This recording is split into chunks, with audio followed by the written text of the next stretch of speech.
আমাদের বাংলাদেশে আল্লাহরে বাদ দিয়ে তারা অন্য জায়গায় সেজদা দেয়। বাংলাদেশের তৌহিদি জনতা চিন্তা করলো এগুলা তো মাজার না, এগুলা হলো গাঁজাখুরি আড্ডাখানা। যারা বলেন কত ঠিক না? দুই একটা ভাঙ্গার কারণে অনেকের কলিজাতে আগুন লাগছে। হ্যাঁ, মূর্তি ভাঙলে অনেকের কলিজাতে আগুন লাগে না? বাংলাদেশের একজন মানুষের মূর্তি বানাইতে আমাদের রক্ত খরচ করা 400 কোটি টাকা খরচ করেছে। জোরে কোন কথা ঠিক কি না? যিনি মূর্তি বানাইছিল তার বাবার জন্যে মনে করেছিল কিয়ামত পর্যন্ত আমার হায়াত আছে, আমার ক্ষমতাও কিয়ামত পর্যন্ত, খালি বানাই যাব, কেউ ভাঙতে পারবে না। পলানোর সঙ্গে সঙ্গে গলায় দড়ি লাগে, সেগুলো সব ভেঙে চুরমার করেছে। জোরে কোন কথা ঠিক কি? আমরা আসি ইমানের দাবিতে কথাগুলো শুনবো, ঠিক আছে তো? মাশাআল্লাহ। এখানে আল্লাহ তাআলা ইমানদারকে লক্ষ্য করে বলতেছেন, আমার সামনে যারা বসে আছেন, দাঁড়িয়ে আছেন, আমরা সকলেই ইমানদার। এ ব্যাপারে সন্দেহ আছে নাকি? সন্দেহ আছে? কেমন ইমানদার? আল্লাহ রাসূল বলতেছেন, ইকরার বিল লিসান, তাসদিক বিল জিনান, আমল বিল আরকান, এরই নাম হলো ঈমান। আমরা সবাই লা ইলাহা ইল্লাল্লাহ মুহাম্মদ রাসূলুল্লাহ পড়তে পারি, কিন্তু এইটা কলিজার মধ্যে ধারণ করা আমাদের পক্ষে সম্ভব হচ্ছে না। কেন হচ্ছে না? কারণ মানুষের তৈরি আইন মানব আর আল্লাহর দেওয়া ঈমান কলিজার মধ্যে ধারণ করব, এটা কখনোই সম্ভব নয়। পানির মাছকে উপরে উঠে আপনি যতই চেষ্টা করেন পরে বাঁচাইতে পারবেন না। মাছের জন্য যেমন পানি দরকার, ইমানদারির জন্য মানুষের আইন চলবে না, আল্লাহর কোরআনের আইন লাগবে। জোরে বলেন কথা ঠিক কিনা? আজকে আমি আমার ইমানকে ধারণ করতে চাই, কিন্তু ধারণ করার মতন তেমন পরিবেশ নাই। একটা সুন্দর সুন্দর পরিবেশের দরকার আছে না নাই? যখন আছে না নাই? একটা সাধারণ দৃষ্টি দিলে আপনারা বুঝবেন। বলেন তো, পৃথিবীর মধ্যে শ্রেষ্ঠ জায়গার নাম কি?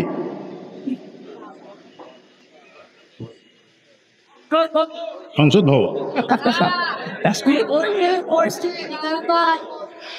পৃথিবীর মধ্যে শ্রেষ্ঠ জায়গা হলো আল্লাহর ঘর, মসজিদ। এটা আপনারা জানেন না? তো সাইড থেকে একজন সংসদ ভবন পেল কেন?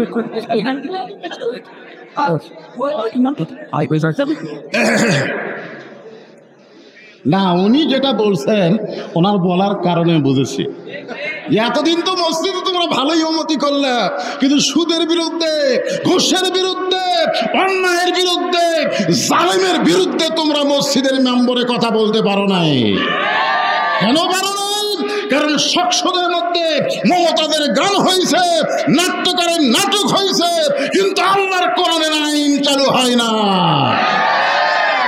এই কারণে উনি সংসদ হয়েছে। ওনার নিয়ত ঠিক আছে, কিন্তু নবীর হাদিস অনুযায়ী পৃথিবীর শ্রেষ্ঠ জায়গা হলো আল্লাহর ঘর, মসজিদ। আপনি সেই মসজিদের মধ্যে জোহরের নামাজ আদায় করবেন, সামনে কাতারে জামাতের সাথে। আপনার নিয়ত ভালো না খারাপ? কথা কয়। কিন্তু সমস্যা হলো মসজিদ আপনার বাড়ি থেকে 200 গজ দূরে। কত গজ? এখন 200 গজকে আপনি হেঁটে যাবেন না হেলিকপ্টারে যাবেন? কথা কন, হেঁটে যাবেন না হেলিকপ্টারে? হ্যাঁ, হেঁটে যাবেন। এখন মসজিদের সামনে কাতারে জোহর নামাজ পড়ার জন্যে আপনি বাড়ি থেকে অজু করে হেঁটে হেঁটে মসজিদে যাচ্ছেন, প্রতি কদমে কদমে সুবহানাল্লাহ আলহামদুলিল্লাহ জিকিরও করতেছেন। কিন্তু বর্তমান বাংলাদেশের পরিবেশে 2টা বেয়াপর্দা নারী আপনার 2 চোখত পড়ছে। আপনি দেখতে চাননি, কিন্তু তারপরেও পড়িয়েছে। আপনারা বলেন তো, আমাদের চোখের মধ্যে মশা মাঝি কেউ ঢুকাবার চাই, তারপরে ঢোকে কি ঢোকে না? হঠাৎ একটা পোকা ঢুকলো, এখন আপনি কি করবেন? এই পোকা তোলার জন্যে আপনি আর হাঁটবেন না, বরং আপনি দাঁড়িয়ে পোকা তোলার জন্য চেষ্টা করবেন। তো পোকা পড়লে আপনি পোকা তুলবেন চোখ থেকে, কিন্তু 2টা বেপর্দা নারী যদি আপনার চোখত পড়ে, আপনার বলেন তো কেমনি তুলবেন? তোলা যাবে? আমাকে বউ আমার চোখত পড়তে পারে, দেখ তো কোন জায়গাটা আছে। একজন দেখবেন, বলবে ভাই দেখা তো যায় না। তুই দেখবার পাস না, আমি তো দেখবার পাই। তার মানে কি হয়েছে? এই চোখে পড়ার সাথে সাথে এই জায়গাতে একটা মেমোরি আছে। ধরে কোন কি আছে? এই দেখাও সারা, এখানে লোড হওয়াও সারা। এখন আপনি মসজিদের মধ্যে সামনে কাতারে গিয়ে নিয়ত করলেন ইলা জিহাতিল কাবাতি শরীফাত, আল্লাহু আকবার। আমার মুখ আছে কাবার দিকে, চোখ আছে সেজদার দিকে, আর মন খালি বলতেছে রাস্তার মধ্যে কি দেখলাম রে। এখন আপনারা বলেন পৃথিবীর শ্রেষ্ঠ জায়গার মধ্যে গিয়েও রাস্তার দুইটা বেপরদা নারীর কথা যদি আপনার মনের মধ্যে হয়, তাহলে শুধু মসজিদ ভালো রাখলে নয় হবে না, যে রাস্তা দিয়ে আপনি মসজিদে যাবেন ওই রাস্তাটাও আল্লাহর কোরআনের আইন দিয়ে তৈরি করা লাগবে। ধরে কোন কথা ঠিক এটা? এখন কোরআনের আইন দিয়ে রাস্তা তৈরি করতে গেলে কোন নারী বেপর্দা হয়ে রাস্তায় আসতে পারবে? হুকুম কার? আল্লাহ কোরআনে বলেন অকরনা ফি বুয়ুতিকুন্না ওয়ালা তাবাররাজনা তাবাররুজাল জাহিলিয়াতিল উলা। মেয়েরা, ও মায়েরা, আপনাদের এখানে মা বোনদের তো পর্দা খুব ভালো। এখানে একটা ভার্সিটি আছে, আছে না নাই? আছে। ভার্সিটির মেয়েরা খুব পর্দা নিশি নাকি? বেদব। খুব খেয়াল করবেন, বেপর্দা নারী, বেপর্দা নারী যদি সমাজের ভিতরে থাকে, আপনি সমাজের মানুষ হইয়া সুন্দর আমল করতে পারবেন না। আল্লাহর কোরআনের আইন দিয়ে আগে পর্দা নিশি তৈরি করা লাগবে। ধরে কোন কথা ঠিক কিনা? আমার সঙ্গে সবাই একটু বলবেন, ওয়াজ শোনার আগ দিয়ে একটু সবাই জিকিরের মতন বলবেন। আমি যে বলবো বেপর্দা নারী যারা, আপনার বলবেন বিশ্ব বেহায়া তারা, বেহায়া। ধরে কোন কি? বেপর্দা নারী যারা। আর যে বলবো পর্দানিশী নারী যারা, আপনারা বলবেন বিশ্ব সুন্দরী তারা। পর্দানিশী নারী যারা হয়তো বলবেন হুজুর কোরআনের আয়াত তেলাওয়াত করলেন ইয়া আইয়ুহাল্লাযীনা আমানু রুকউ ওয়াসজুদু ওয়াবুদু রাব্বাকুম, আর আপনি বেপর্দা নিয়ে ওয়াজ করতেছেন। কারণ একটা মা যদি বেপর্দা হয়ে যায়, তার পেট থেকে কোনোদিন ভালো সন্তান আশা করা যায় না। আর একজন মা যদি পর্দানিশী হয়ে যায়, তার সন্তান ইসলামের কর্মী হয়ে যাবে। আমাদের সন্তানগুলো শুধু কর্মী হলে চলবে না, সন্তানগুলো ইসলামের কর্মী হওয়া লাগবে। ধরে কোন কথা ঠিক কিনা? আপনারা বলেন তো, পর্দানিশী মেয়েরা কি কোনোদিন খারাপ হয়? এদের পেটের ভিতর থেকে যে সন্তানগুলো দুনিয়াতে আসে, আমরা একটা ভালো সন্তান চাই। একজন খ্রিস্টান পর্যন্ত বলেছে তোমরা যদি ভালো একটা সন্তান চাও, তাহলে ভালো একটা কিসের দরকার? বাপের দরকার না মায়ের দরকার? মায়ের দরকার। এখন ভালো মা তৈরি করতে গেলে আল্লাহর কোরআনের পর্দার আইন চালু করতে হবে। তার মানে বোঝা গেল শুধু মসজিদ ভালো হলে হবে না, যেই রাস্তা দিয়ে মসজিদে যাব ওই রাস্তাটাও ভালো হওয়া লাগবে। আর রাস্তা ভালো করলে কোনো ওয়াজ দিয়ে রাস্তা ভালো করা যাবে না, পিচ দিয়ে রাস্তা ভালো করা যাবে না। রাস্তা ভালো করতে গেলে পর্দার আইন চালু করা লাগবে। এখন পর্দার আইন চালু হবে বক্তার ওয়াজ দিয়া। যখন বক্তার ওয়াজ দিয়া 40 বছর হলো আমার ওয়াজের বয়স। কত বছর? 40 বছর ধরে ওয়াজ করতেছি, মেয়েকে মুখ ঢাকবার পারিনি। কিন্তু করোনা যখন আসলো তখন এমনি মুখ ঢাকলো। ধরে কোন কথা ঠিক কি? এক মারে কইছিলাম কেমন মুখ ঢাকছো কে? বলে হুজুর করোনা। দেখছেন, করোনার ভয়। কিন্তু বেপর্দা নারী যে জাহান্নামে যাবে, এই জাহান্নামের ভয় তার অন্তরে নাই। সে করোনার ভয়ে মুখে মাস্ক করেছে। ঠিক কিনা বলেন? আসুন, আল্লাহ বলতেছেন যারা ইমানদার, যারা আমাকে বিশ্বাস স্থাপন করেছ, তোমাদের জন্যে রুকুকারীর সঙ্গে রুকু করা লাগবে। রুকুকারীর সঙ্গে রুকু করবেন কাকে? প্রধানমন্ত্রীকে না আল্লাহকে? জোরে বলেন, জবান খুলে বলতে হবে কাকে? আপনারা কারা কারা এশার নামাজ না পড়ে ওয়াজ শুনতেছেন? এখানে যারা বসে আছেন, দাঁড়িয়ে আছেন, আপনারা এখনো এশার নামাজ পড়েন নাই, এরকম কেউ আছেন? আছেন? আমি কিন্তু ওয়াজের ভূমিকার মধ্যে বলেছি ইয়া আইয়ুহাল্লাযীনা আমানু রুকউ ওয়াসজুদু ওয়াবুদু রাব্বাকুম। খুব খেয়াল করবেন যে এশার নামাজ না পড়ে যারা ওয়াজ শুনতেছেন, ফজরের নামাজের আগ দিয়া আল্লাহ যদি তাদের মৃত্যু দেয়, মনে করেন মারা গেছেন, তাহলে দুনিয়ার কত হুজুর আপনার জানাজা পড়লে আপনি জান্নাতে যাবেন?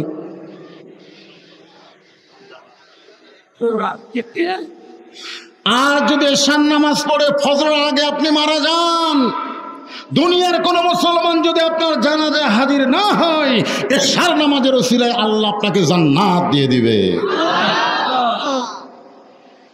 এখন হয়তো বলবেন হুজুর, রুকুকারীর সঙ্গে রুকু করলে সেজদাকারীর সঙ্গে সেজদা করলে আর কেবলমাত্র আল্লাহর জন্য রুকু সেজদা করলে আমাদের লাভটা কি? আল্লাহ বলেন, ইন্নাস সালাতা তানহা আনিল ফাহশাই ওয়াল মুনকার। একমাত্র নামাজই পারে মানুষকে যাবতীয় খারাপি থেকে বাঁচায় দিতে। আমরা পারছি? কিন্তু আল্লাহ কোরআনে বলেছেন, আল্লাযীনা ইম্মাক্কান্নাহুম ফিল আরদ। রে বাংলার মুসলমানেরা, দেশ স্বাধীন হওয়ার পরে আমরা বাবার শাসন দেখেছি, জোরে কার কথা ঠিক কিনা, জাতির পিতা। তারপরে দেখলাম আমরা একজন মেজরের শাসন, যাকে বলি আমরা জিয়া। তারপরে দেখলাম চাচা, এরশাদ চাচা। তারপরে দেখলাম ভাবি, তারপরে দেখলাম বুবু, তারপর আবার ভাবি, তারপরে আবার বুবু, স্বৈরাচারী। অনেকেই বললেন মোদির বউ নাই, পরকারটা আমি কইলাম না।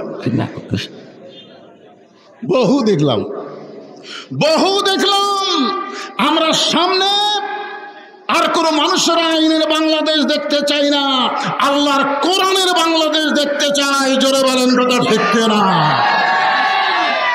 হ্যাঁ, আল্লাহর কোরআনের বাংলাদেশ দেখলে শোনেন, আসেন, আল্লাহ বলতেছেন, আল্লাযীনা ইম্মাক্কান্নাহুম ফিল আরদ। মুসলমানের মধ্যে কাউকে যখন ক্ষমতার চেয়ারে বসানো হবে, আসলে ক্ষমতার মালিককে? আল্লাহ যদি কাউকে ক্ষমতা দেয়, সে যদি ক্ষমতার চেয়ারে বসে, তার 1 নম্বর দায়িত্ব হলো পর্দা সেতু নির্মাণ করা, নাকি? 1 নম্বর দায়িত্ব হলো ফ্লাইওভারের রাস্তা করা, তল দেও যাবে, উপর দেও যাবে। 1 নম্বর দায়িত্ব হলো 560টা মসজিদ করা। 1 নম্বর দায়িত্ব হলো মাদক মুক্ত যুবক করা। 1 নম্বর দায়িত্ব হলো বাল্য বিয়ে বন্ধ করা। এগুলো সরকারের দায়িত্ব হতে পারে, তবে 1 নম্বর দায়িত্ব এগুলো না। 1 নম্বর দায়িত্ব হলো ইকামুস সালাত, নামাজ কায়েম করা। করে বলেন কথা ঠিক কিনা? আজকে যদি নামাজ কায়েমের আইন বাংলাদেশে চালু হয়ে যায়, এশার নামাজ না পড়ে কেউ আর শুনবে? কিন্তু আপনারা শুনতেছেন কেন? আপনাদের কাছে ওয়াজের গুরুত্ব আছে, নামাজের গুরুত্ব নাই। এরা কোনো বক্তার ওয়াজে শুনে নাই, আমার ওয়াজে শুনছেন। এক লোকটা টুপি মাথার দিয়ে নামাজ পড়ে, তার উপর আবার পাগড়ি পরে। পাগড়ি পরার কারণ হলো 70 গুণ সোয়াব আল্লাহ বেশি দেয়। কিন্তু একদিন মসজিদে গিয়ে দেখে পাগড়ি আনে নাই।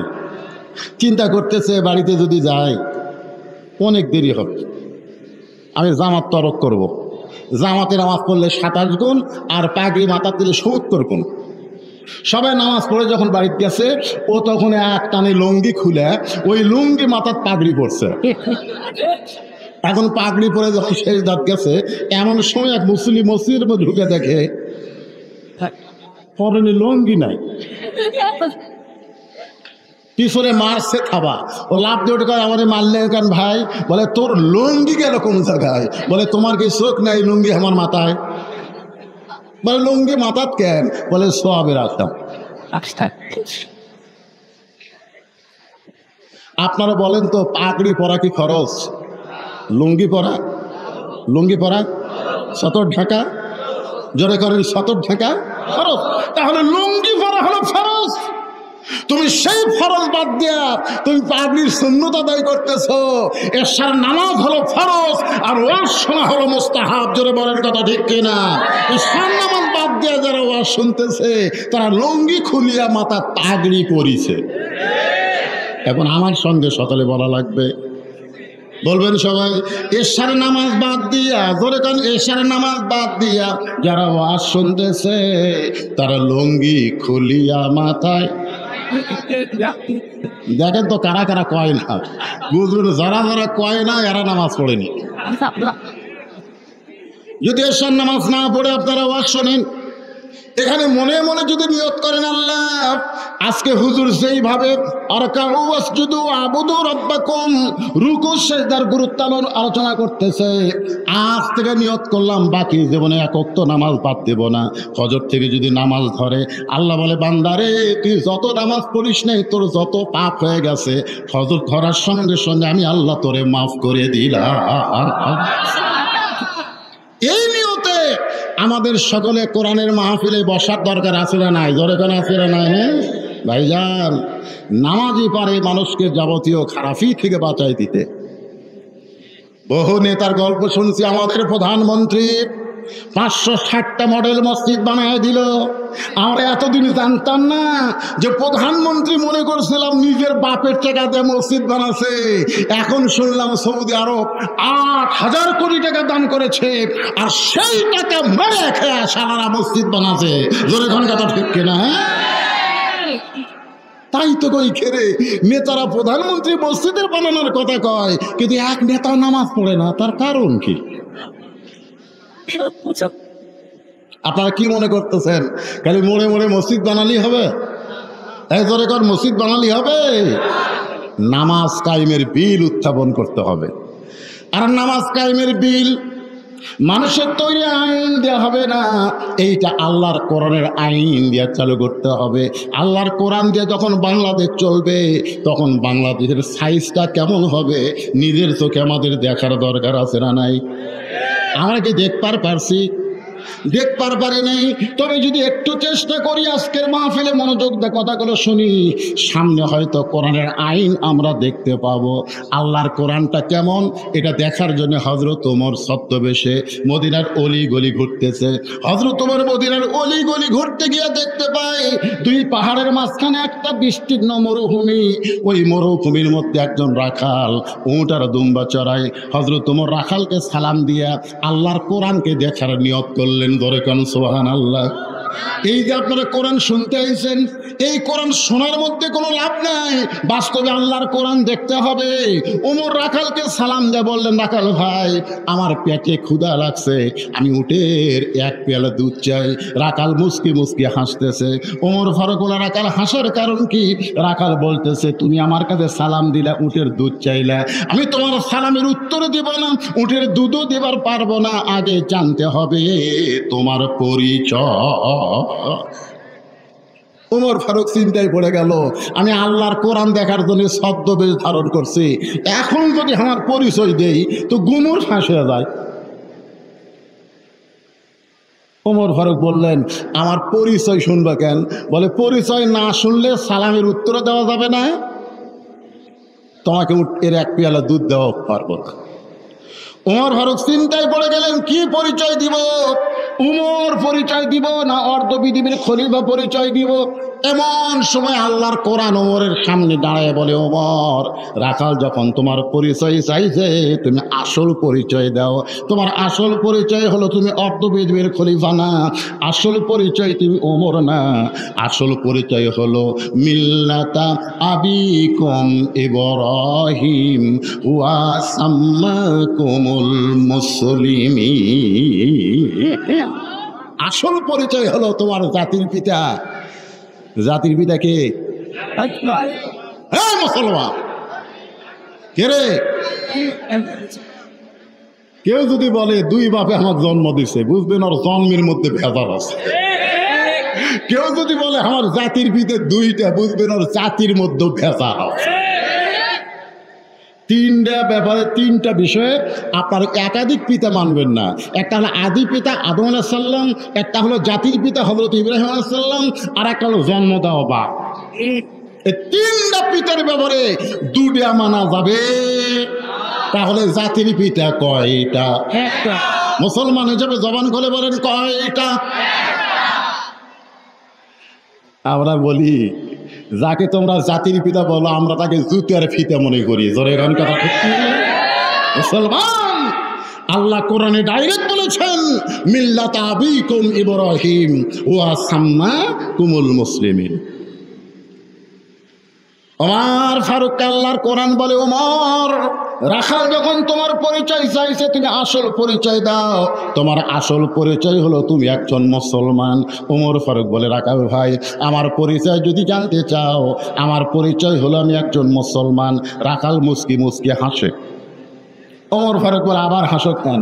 বলে, হাসার কারণ হলো তুমি আসল না নকল। উমর গোটা বলে, মুসলমান তো মুসলমান, এবার আসল নকল কি?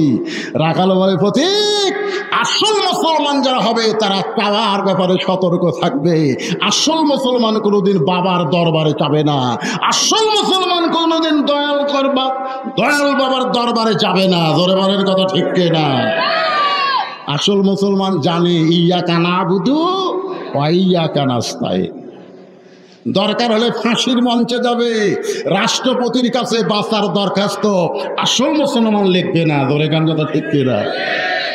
বিএনপির একজন ওই সিটাগাঙ্গের নেতাকে ফাঁসির আগে উকিল বলেছিল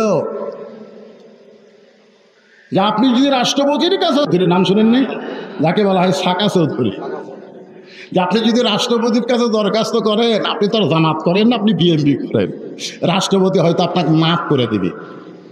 তখন সাকা চৌধুরী মুচকে মুচকে হাসারে বলে, উকিল তওবা কর, উকিল কয়, আমি আপনার পক্ষে কথা বলতেছি আর আপনি আমাকে তওবা করার কথা বলেন। সাকা চৌধুরী বলেছে, দরকার হলে ফাঁসির মঞ্চে যাব, ফাঁসি হবে, কিন্তু দুনিয়ার কোন রাষ্ট্রপতির কাছে বাঁচার দরখাস্ত লিখবো না। ইয়াকা নাবুদু ওয়া ইয়াকা নাস্তাইন। জল্লাদ শাহজাহান বলেছে, সাকা চৌধুরীকে যখন ফাঁসির মঞ্চে নিয়ে যাওয়া হলো, আমি নিজে আশ্চর্য হয়ে দেখি মুস্কি মুস্কি হাসতেছে।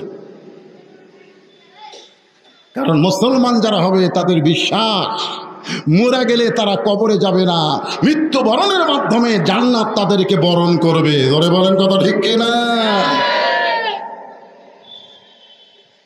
রাখাল বলতে প্রতীক, তুমি যদি আসল মুসলমান হও তাহলে তুমি দুধ চাইলা কার কাছে?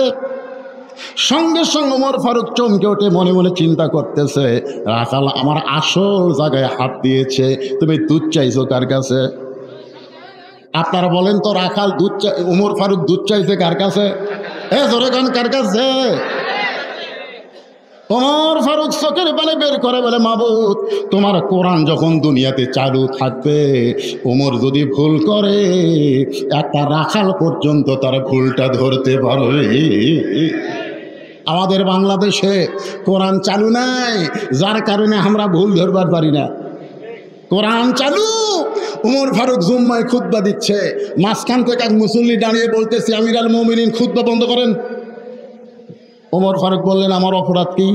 বলে, আমাদেরকে খাটো পাঞ্জাবি দিয়ে আপনি লম্বা জুব্বা পরে খুতবা দিচ্ছেন। বাংলাদেশের মতন ৯৬টা দেশের খলিফা, তাকে একটা জুব্বা লম্বা পড়ছে দেখে খুতবা বন্ধ করে দিছে। আর আমাকে এমপিরা যখন ভাষণ দেয়, তখন যদি কেউ বলে আপনি এমপি কেমনে হলে, বিয়া না করে যে সন্তানের বাপ হয় তা জাউরিয়া কয়। জোরে কোন কথা ঠিক কিনা? ভোট না পাইয়া আপনার এমপি কেমনে হলেন? আপনার হলেন জাউরা এমপি। জোরে কোন কথা ঠিক কিনা?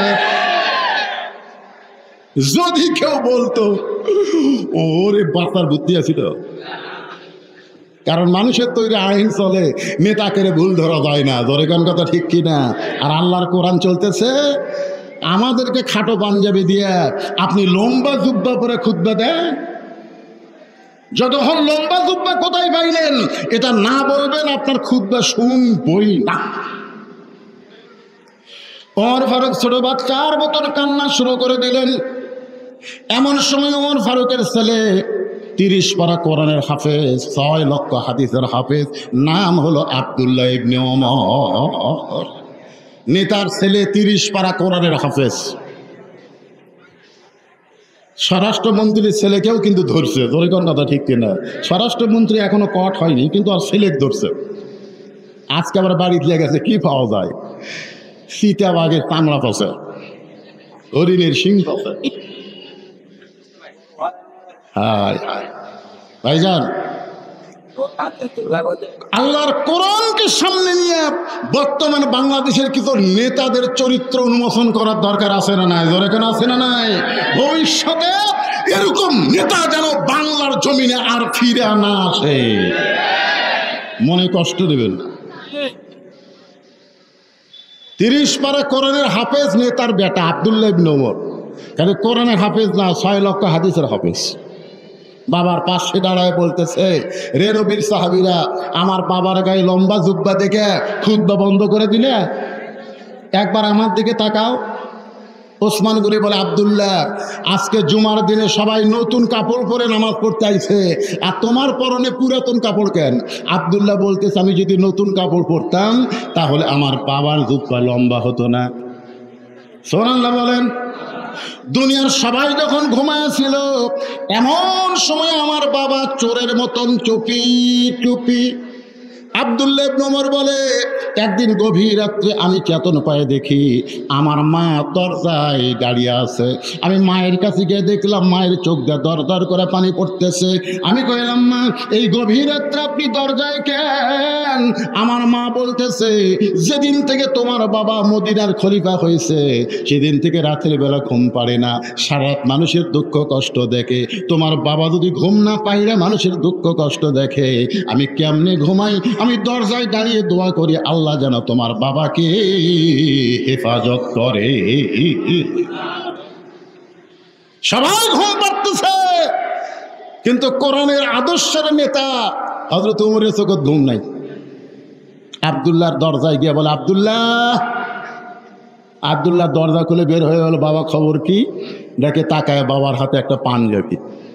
আব্দুল্লাহ মুসকে মুসকে হাসে আর বলে, নেতার বেটা হয় লাভ আছে রে, একটা পাঞ্জাবি বাইতুল মাল থেকে আমারে দিছে, আর গভীর রাত্রে আর একটা বাবা দিবে রাইছে রে। নেতার বেটা হওয়ার মধ্যে লাভ আছে না নাই? একটাতে পাইছি, আর একটা বাবা দিবে রাইছে। বলে, বাবা আমার ভাগ্য কত ভালো, বাইতুল মাল থেকে একটা পাইছি, আর একটা আপনি গভীর রাত্রি দিবে রাইছেন। সঙ্গে সঙ্গে ওমর ফারুক কোরআন থেকে তেলাওয়াত করলেন, ইন্নাল্লাহা ইয়ামুরুকুম আন তুআদ্দুল আমানাতি ইলা আহলিহা ওয়া ইযা হাকামতুম বাইনান নাস আন তাহকুমু বিল আদল। জোরে বলেন সুবহানাল্লাহ। 6 বছর আম বাগানে চাষ করছে, এখন জ্যৈষ্ঠে বসে দেখতে গেছে আম পাকছে কিনা। যাতে এই গাছের ডালে বসে ছোট্ট একটা বাচ্চা পাকা আম পাড়তেছে আর ব্যাগের মধ্যে ঢুকাচ্ছে। বাগানের মালিক বলে, আমি খাইনি, আমার পরিবারের কেউ খাইনি, তুই আমার কাছে আম পাড়তেছিস, তোর বাপকে গিয়ে বিচার দিব। ছেলে খালি মুচকি মুচকি হাসে। বাগানের মালিক বলে, হাসিস কেন? বলে, আমার বাপকে কোথায় গিয়ে বিচার দিবেন, আমার বাবাও তো আর এক গাছের চড়ছে। বাগানের মালিক তাকায় দেখে ওর বাপ আম পাড়ের বস্তা ভরায়, গাছের নিচে বসে কান্দের বলে, আল্লাহ বিচার দিব কার কাছে? বেটাও চোর, বাপেও চোর। বাংলাদেশের অবস্থা ছিল বিচার দিব কার কাছে? চোরও চোর, এমনকি বিচারপতিও চোর। ধরে বলেন কথা দেখতে। দীর্ঘ 15 বছর বিচারপতিরা চোর হওয়ার কারণে বাংলাদেশের ভালো মানুষগুলো জেলখানায় ঢুকেছে, আর খারাপ মানুষগুলো জামিন পাইছে। ধরে কোন কথা দেখতে না। এমনকি 50 বছর কোরআনের তাফসীরকারক কোরআনের পাখিকে অন্যায়ভাবে জেলখানায় বন্দি রাখছে। জেলখানায় যখন মৃত্যুবরণ করে নাই, তখন হাসপাতালে নিয়ে গিয়ে তাকে হত্যা করা হয়েছে। ঠিক। বাগানের মালিক কয়, শালা কি রে, বেটাও চোর, বাপও চোর। বলে, বেটা, একটা পাঞ্জাবি তুই পাইছিস, আর একটা আমি দিয়ে বেড়াইছি। ও আব্দুল্লাহ বলতেছে, বাবা তাহলে গভীর রাত্রে কি জন্য এই কাপড় নিয়ে দাঁড়াইছেন? ওমর ফারুক বলতেছে, এই কাপড়টা আমার ভাগে পড়ছে, এই কাপড় পরে যদি জুমার নামাজ পড়তে যাই আমার হাঁটুর উপর পাঞ্জাবি আসে। তোর কাপড়টুকু আমাকে দান করে দে বাবা, তোর কাপড় আমার কাপড় মিলে আমি 71 করে জুব্বা বাড়াবার চাই। আব্দুল্লাহ বলে, গভীর রাত্রে আমার কাপড়টুকু আমার বাবাকে দান করার কারণে আমার কাপড় বাবার কাপড় একত্র করে বাবা জুব্বা বানাইছে। এই লম্বা জুব্বা পরে বাবা খুতবা দেয়। এখন বলো, খুতবা শোনা যায় কি না? সমস্ত মুসলমান কামদের বলে, আল্লাহর কোরআন দিয়ে যখন রাষ্ট্র চলবে, মুসলমানেরা তখন এমন নেতাই দেখতে পাবে। সেরকম নেতা আমাদের দেখার দরকার আছে না নাই? দরকার আছে না নাই? একটু মনোযোগ দিয়ে শোনেন। ওমর ফারুক চোখের পানি বের করে বলে, রাখাল ভাই আসলে চাওয়ার ব্যাপারে আমি ভুল করেছি। রাখাল বলতেছে, ভুলটা যখন স্বীকার করছো তাহলে তুমি তওবা করো। আপনারা যারা এশার নামাজ পড়েননি তওবা করেন। আল্লাহ যা করছি করছি আর করবো না। আল্লাহ কয় এটাই আমি চাইরে পারি। পাপকারীকে আল্লাহ অত্যন্ত ভালোবাসে। আল্লাহ পাপীকে ভালোবাসে না। পাপীকে আল্লাহ ভালোবাসে, কিন্তু পাপকে আল্লাহ ভালোবাসে না। কি জন্য ভালোবাসে? যে পাপী যে কোনো সময় তওবা করে যদি আল্লাহর কাছে ফেরত আসে, আল্লাহ রাসূল বলেছেন তাইবু হাবিবুল্লাহ, তওবাকারী আল্লাহর দোস্ত করে কোন সুবহানাল্লাহ। আমি বলবো না কারা কারা এশার নামাজ পড়েন নাই, নিজের বিবেককে প্রশ্ন করেন। আপনি এই মুহূর্তে নিয়ত করেন ফজর থেকে আর নামাজ ছাড়ব। এর নাম হলো তওবা, এর নাম হলো ফিরে আসা। ওমর ফারুক বলে, রাখাল ভাই চাওয়ার ব্যাপার আমার ভুল হয়ে গেছে, আমি তওবা করতেছি। রাখাল বলে, তুমি মূর্খ মানুষ, তুমি তওবা কেমনে করবা? আমি তোমাকে তওবা করাই, তুমি আমার সঙ্গে তওবা পড়ো। ওমর ফারুক জিব্বাত কামড় দিয়ে মনে মনে কয়, একটা রাখাল পর্যন্ত আমার মূর্খ কয়। ওরে কোন কি কয়? ওমর কয়, রাখাল মূর্খ কি দেখলে? বলে, চাওয়ার ব্যাপারে যে বেটা সতর্ক হয় না সে কোনোদিন জ্ঞানী মানুষ না। ডক্টর কামাল বাংলাদেশের সংবিধান লেখছে, ধরে কোন ঠিক কিনা? 18 সালে ডক্টর কামালের নেতৃত্বে একদল নেতা সিলেটের শাহজালাল মাজারে গেছিল। মাজারে গিয়া দুই হাত তুলে বলতেছে, বাবা এবার আমরা ভোটার দাঁড়াচ্ছি। দুই কান্দের ফেরেশতা কয়, আল্লাহ এই শালা বাংলাদেশের সংবিধান লেখছে, আর আল্লাহ বাদ দিয়ে বাবার কাছে হাত তুলেছে। এর মতন মূর্খ তো কেউ নাই। কারণ চাওয়ার ব্যাপারে যে সতর্ক হয় না, ই হলো সবচাইতে বড় মূর্খ। বর্তমান ডক্টর ইউনূস ওই ডক্টর কামালের কাছে আবার কাছে সংবিধান লেখানোর জন্যে। শোনেন, মানুষ লেখা সংবিধান মানুষ মানলে কোনোদিন শান্তি পাবে না। আল্লাহর দেওয়া সংবিধান আমাদের মানা লাগবে। ধরে কোন কথা ঠিক না? ওমর ফারুক চোখের পানি বের করে বলে, রাখাল ভাই তাহলে তুমি আমাকে তওবা পড়াও। এবার রাখাল হযরত ওমরকে তওবা পড়াচ্ছেন। আমার সঙ্গে সকলে পড়েন, আস্তাগফিরুল্লাহ পড়েন। আচ্ছা, তওবা বললে কোনো সমস্যা আছে? সবাই পড়েন, আস্তাগফিরুল্লাহ রব্বি মিন কুল্লি জামবি ওয়া তুবু ইলাইহি। ওমর ফারুক তওবা পড়ার পরে বলে, রাখাল ভাই আল্লাহর রাস্তে উটের এক পেয়ালা দুধ দাও। কার রাস্তে?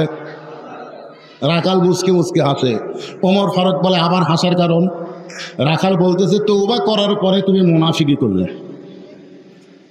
যেই কাছে মুনাফিক, ওমর ফারুকের চেহারা রক্তের মতো লাল হয়ে গেছে। আপনারা বলেন তো কোনটা ভালো? দুটোই খারাপ, কিন্তু দুই খারাপের মধ্যে কাফের বেশি খারাপ না মুনাফিক বেশি খারাপ?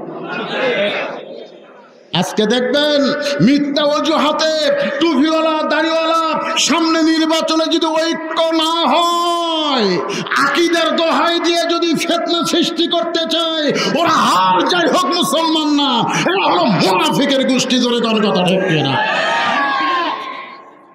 চিন্তা করে দেখেন, জাহান্নামের সবচাইতে নিচে কে থাকবে, কাফের না মুনাফিক? আল্লাহ রাসূল বলেন, কাফেররা পেশাব পায়খানা করবে, মুনাফিকেরা তলে থেকে ওইটা খাবে।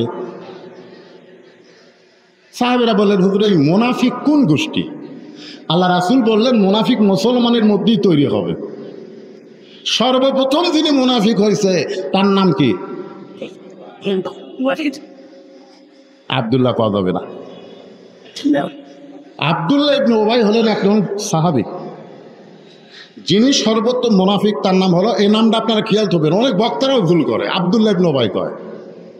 আসলে আব্দুল্লাহ ইবনে উবাই না, উবাই ইবনে খাল। আব্দুল্লাহর বাপের নাম হলো উবাই। এই উবাইটা হচ্ছে মুনাফিক। আপনারা বলেন তো মুনাফিক হওয়ার পিছনে কারণ কি? উনি কিন্তু 5 ওয়াক্ত নামাজ মসজিদে জামাতের সাথে পড়তেন। হয়তো আবু বকর রাদিয়াল্লাহু কখনো ডান পাশে কখনো বাম পাশে দাঁড়াতেন। আল্লাহ রাসূল তাকায় দেখতেন, আবু বকরের যেমন পাগড়ি, যেমন দাড়ি, যেমন জুব্বা, ওই উবাইয়েরও তেমন দাড়ি, তেমন পাগড়ি, তেমন জুব্বা। কোনোদিন আবু বকরের আগে উবাই মসজিদে আসতো কোনোদিন?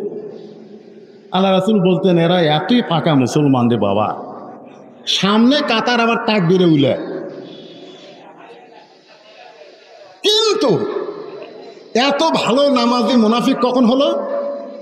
কোরআনের একটা আয়াত যখন নাজিল হয়েছে, আয়াতটা হচ্ছে ইয়া আইয়ুহান নাবিয়্যু হাফজিল মুমিনিনা আলাল কিতাব।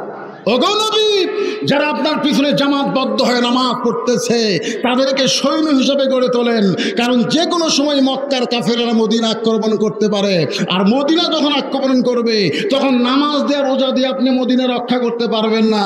ওই কাফের বেঈমানদের বিরুদ্ধে অস্ত্র ধারা লাগবে। হুকুম কার?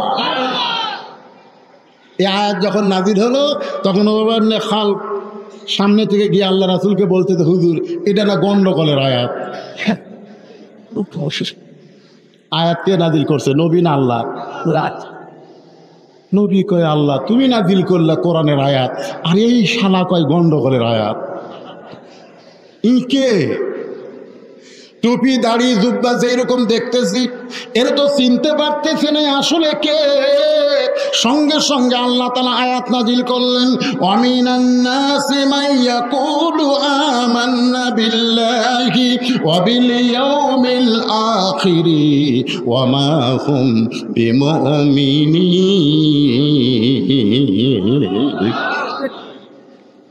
কেউ যদি বলে আল্লাহ বিশ্বাস করে, আখিরাত বিশ্বাস করি, 5 ওয়াক্ত নামাজ পড়ি, এরপরও সে মুমিন নয় যদি মুসলমান হয়ে ইসলামী আন্দোলনকে বিশ্বাস না করে। ধরে কোনো কথা ঠিক কিনা? ইসলামী আন্দোলন গন্ডগোল নয়, বাতিলের বিরুদ্ধে জিহাদ করার নাম। জোরে কোন ঠিক কিনা? কি করবে? লুকে থেকে পোলা থেকে? একটু মনোযোগ দিয়ে কথাগুলো শুনবেন। গরমে কি আপনারা বিরক্ত হচ্ছেন? ওটা বোঝা করলে কিন্তু আলোচনা ভালো হয় না। এই যে মাঝখানে 2 জন উঠলেন, কি আমার কথা কি বুঝতে আপনাদের সমস্যা হচ্ছে? আমি মাইগুলা ভাইকে বলছি, ভাই সাউন্ড যদি আসতেও হয় অসুবিধা নাই, কিন্তু চঞ্চন করলে জনগণ কিন্তু বুঝতে পারবে না। আপনারা কি আমার কথা বুঝতেছেন? বুঝতে পারতেছেন? ওমর ফারুক চেহারা রক্তে লাল করে বলতেছে, রাখাল আমার মধ্যে মুনাফিকের তুমি কি দেখলে? রাখাল বলতেছে, আপনার মুখের সাথে মনের মিল নেই। আপনি সত্যি করে বলেন তো, আমি কি উটের মালিক? ওমর ফারুক বলতেছে, না তুমি তো উটের মালিক না। তো মালিক বাদ দে, আপনি রাখালের কাছে আল্লাহর রাস্তে যতই চান রাখাল দিবার পারবে? আমার জীবনে যার প্রমাণ। পাবনা বাইকলা মাহফিল করে টেস্টে কেবল নামছে, ইতিমধ্যে 1 লোক দৌড়ে এসে চকচক 100 টাকার লোক আমার হাতত দিছে, দিয়ে কয় হুজুর দোয়া করেন। আমি টাকা দিকে লোভ হলো, চকচকা তো পকেটে ছুঁয়ে বললাম, কিসের দোয়া? বলে আমার বইয়ের পেটে একটা বাচ্চা আইছে, আল্লাহ যেন পুত্র দেয়। আমি তখন চিন্তা পড়ে গেলাম, কে রে, আমি 3 মেয়ের বাপ, আজ পর্যন্ত আল্লাহ আমাকে পুত্র দেয়নি, আর আমার দোয়া দেয়া ওর বইয়ের পেটে পুত্র হবি? আমার খবরটা আমি জানি। পকেট থেকে 200 টাকা বার করা দিলেন, কয় হুজুর আমি তো টাকা চাইছি, দোয়া চাইছি। আমি বললাম, পাগলা তুই জানিস না আমি 3 মেয়ের বাপ, আমার দোয়া যদি পুত্র সন্তান হতো তাহলে আল্লাহ আমাকে একটা দিত। আমি তো বহু দোয়া করছি, আল্লাহ আমার দেয়নি। তখন বলে, হুজুর আপনি টাকা আপনি যান, আমারটা আমার দেন। ওই টাকা নিয়ে তখন দৌড় মারতেছে, আমি খপ করে হাত ধরে বললাম, কোথায় যাবি? বলে ওই হুজুরের কাছে যাবো যার বেটা চাওয়াল আসতে। আমি কইলাম, কোনো হুজুরের কাছে না, কোনো বাবার কাছে না, কোনো মাজারে না, কোনো পীরের কাছে না, পাবার যদি চাও একমাত্র আল্লাহর কাছে চাইতে হবে। ধরে কোন কথা ঠিক না?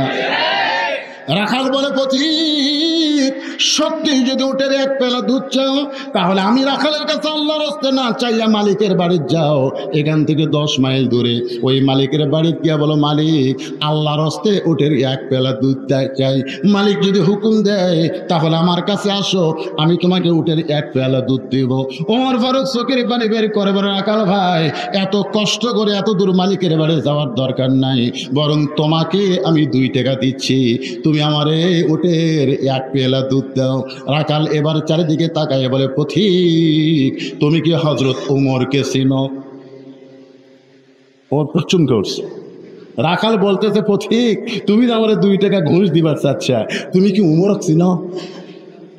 উমরের গুপ্ত বাহিনী যদি দূর থেকে দেখবার পায় তুমি আমার 2 টাকা ঘুষ দিছো আর মালিক বাদ দিয়ে তোমাকে উঠে 1 পেয়ালা দুধ দিছি, তাহলে তোমাকেও ধরবে আমাকেও ধরবে।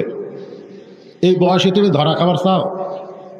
ওমর ফারুক বললেন, রাখাল ভাই তাহলে চলো আমরা পাহাড়ের গুহার মধ্যে যাই, গুহার মধ্যে গিয়া তোমার গোপনে 2 টাকা দিব, তুমি গোপনে উঠে 1 পেয়ালা দুধ দিবে, উমরের গুপ্ত বাহিনীও ধরতে পারবে না, তোমার মালিকও জানতে পারবে না। রাখাল চিল্লায় বলে, তুমি ভণ্ড, তুমি ভণ্ড, তুমি ভণ্ড। উমর ফারুক বলে, রাখাল আমার মধ্যে ভণ্ডামির কি দেখলা? রাখাল বলে, পথিক উমরের গুপ্ত বাহিনী দেখতে পাবে না, আমার মালিক জানতে পারবে না, কিন্তু পাহাড়ের গুহার মধ্যে দেওয়া নেওয়া করলে কেউ না দেখলো রাখালের আল্লাহ দেখতে পায়। যেই কইছে রাখালে আল্লাহ দেখতে পাই, সঙ্গে সঙ্গে হযরত ওমর মারছে দৌড়, এক দৌড়ে পাহাড়ের পাদদেশে গিয়া যায় নামাজ বিছায়া আল্লাহর কাছে বলতেছে, আল্লাহ তোমার কোরআন এত সুন্দর, তোমার কোরআন যখন দুনিয়াতে চালু থাকবে তখন কেউ না দেখলেও আল্লাহ দেখবে, এই বিশ্বাস মুসলমানের কলিজার মধ্যে আসবে। আপনারা বলেন তো, কেউ না দেখলেও কে দেখতেছে? আর 15 বছর আমরা বক্তারাও পর্যন্ত চারিদিকে দেখে তারপর ওয়াজ করছি। আর সময় দেখছি রাস্তার পুলিশের গাড়ি আছে কিনা, মঞ্চে এসে দেখছি বর্তমান সরকারের কোনো ক্যাডার মঞ্চে আছে কিনা, বিজ্ঞাপন পড়ে দেখি কোন নেতার নাম। কিন্তু যারা আহত অবস্থায় পঙ্গু, সেদিন দেখলাম ফেসবুকে ছবি দিছে, 7 জনের 1 জনেরও 2 পা নাই। 7 জনের ছবি দিয়েছে, তার 1 জনেরও 2 পা নাই, 1 পা আছে 1 পা নাই। কি মনে করতেছেন? যারা চলে গেছে তারা শহীদ হয়ে জান্নাতের পাখি হয়েছে, কিন্তু যারা আহত অবস্থায় চোখ হারাইছে, কান হারাইছে, মাথার ব্রেন হারাইছে, হাত হারাইছে, পা হারাইছে, তারা তো আর চাই নাই। যদি জিজ্ঞাসা করা হয় কিসের জন্য তুমি এরকম পা হারাইলা, জেল খাটছ, নির্যাতন সহ্য করেছ। ওমর ফারুক বলে, রাখাল না দেখে আল্লাহকে কলিজার মধ্যে জায়গা দিয়া আল্লাহর কোরআন অনুযায়ী তুমি চলতেছো, কেউ না দেখলো আল্লাহ দেখে, এই বিশ্বাস তোমার অন্তরে, এর বিনিময়ে তোমার চাহিদা কি? রাখাল বলে, পথিক আমার চাহিদার কথা যদি শুনতে চাও তাহলে শোনো, আমার চাহিদা হলো রব্বানা, সকলে বলেন রব্বানা আতিনা ফিদ দুনিয়া হাসানাতাও ওয়া ফিল আখিরাতি হাসানা ওয়া কিনা আযাবান নার। ওমর ফারুক চোখের পানি বের করে বলে, রাখাল ভাই তোমার চাহিদার কথা শুনতে চাইলাম আর তুমি আল্লাহর কোরআনের আয়াত শুনাইয়া দিলা, আমি মূর্খ মানুষ তোমার চাহিদা বুঝতে পারলাম না। রাখাল মুচকি মুচকি হাসের বলে, পথিক তুমি আসলেই মূর্খ, এই আয়াত দিয়ে আমি 2টা চাহিদার কথা বলতেছি, একটা হলো দুনিয়ার চাহিদা, একটা হলো আখিরাতের চাহিদা। আমার দুনিয়ার চাহিদা হলো মহামানব হযরত ওমরকে আমি এক নজর দেখতে চাই, যে হযরত ওমর আল্লাহর কোরআন দিয়ে রাষ্ট্র চালায়, সেই নেতারে যদি একবার দেখতে পাইতাম তাহলে দুনিয়ার চাহিদা আল্লাহ আমার পুরা করত। আমার 2 নম্বর চাহিদা হলো, আমি রাখাল যখন মরে যাব অধম রাখালকে আল্লাহ যেন জান্নাত দেয়। আমার 1 নম্বর চাহিদা হলো ভালো নেতা দেখা। জোরে কোন, কি নেতা? যেই নেতা আল্লাহর কোরআন দিয়ে রাষ্ট্র চালায়, সেই নেতা হযরত ওমরকে আমি এক নজর দেখতে চাই। আপনারা বলেন তো, রাখাল যেরকম ভালো নেতা উমরকে দেখতে চায়, আমরা বাংলার মুসলমান এরকম ভালো নেতা দেখার আশা আছে না? আপনাদের মনে হয় ভালো নেতা নাই? বুঝতে পারতেছেন না? হুজুর এত ইসলামী দলের মধ্যে আসল কোনটা? মেলাগুলো ইসলামী দল হুজুর বুঝতে পারতেছি এর মতো আসল কোনটা। আমি বললাম গত 15 বছর যে ইসলামী দলকে বাতিল কোণঠাসা করার চেষ্টা করেছে, এরপরও দল কোণঠাসা হয় নাই, আসল দল। জোরে বলেন কথা ঠিক কিনা? কুল জাল হক ওয়া যাহাকাল বাতিল ইন্নাল বাতিলা কানা যাহুকা। এরপরে কি নাম ধরে বলা লাগবে?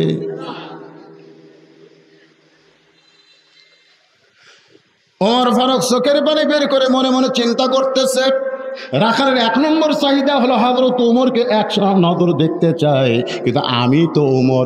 এখন যদি বলি আমি ওমর, তাহলে রাখাল হার্ট ফেল করে মারা যাবে। কারণ যে রাখাল আমাকে তওবা পড়াইছে, যে রাখাল আমাকে মুনাফিক কইছে, যে রাখাল আমাকে ভণ্ড কইছে, এখন যদি বলি আমি ওমর, বলাও সারা, রাখাল হার্ট ফেল করে মরাও সারা।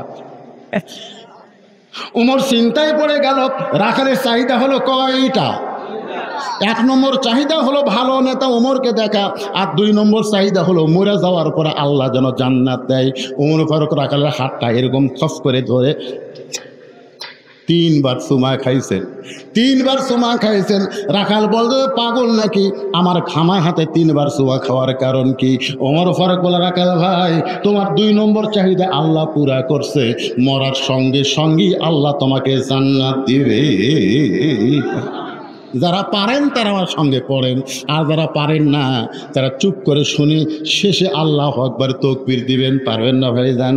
ইন্নাল্লাযীনা ক্বালু রাব্বুনাল্লাহু সুম্মা ইসতাকামু তাতানাজ্জালু আলাইহিমুল মালায়েকা আল্লা তাখাফু ওয়া লা তাহজানু ওয়া আবশিরু বিল জান্নাতিল্লাতী কুনতুম তুআদুন।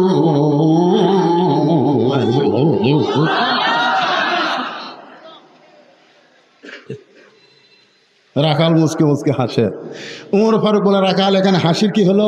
বলে, হাসির কারণ হলো তুমি বাকিটার কথা বলবার পারো, মরে গেলে জান্নাত পাবো, এই কথা ভালোই কও, কিন্তু হযরত ওমরকে এক নজর দেখতে পাবো, এই কথা বলতে তোমার কোন জাকাত বাজে? সেটা একটা হলো নগদ, একটা হলো কি মরে গেলে জান্নাত পাবো, এটা কি নগদ না বাকি? তো বাকির কথা ভালোই কও, মরে গেলে জান্নাত পাবো, কিন্তু হযরত ওমরকে এক নজর দেখতে পাবো, এই কথা বলতে তোমার কোন জাকাত বাজে? ওমর ফারুক চিন্তাত পড়ে গেল, হাইরে আমি কি করি রে, আমি যে ওমরের কথা বলাও সারা। কারণ কি করছে? আমার আঙ্গুলের দিকে তাকান, তওবা পড়াছে, জোরে কোন কি করছে? মুনাফিক করছে, ভণ্ড করছে। ওমর ফারুক বলেন, রাখাল সত্যি যদি হযরত ওমরকে দেখবার চাও তাহলে ফজরের নামাজ, সুবহানাল্লাহ বলেন, ফজরের নামাজ তোমাকে জামাতের সঙ্গে আদায় করা লাগবে।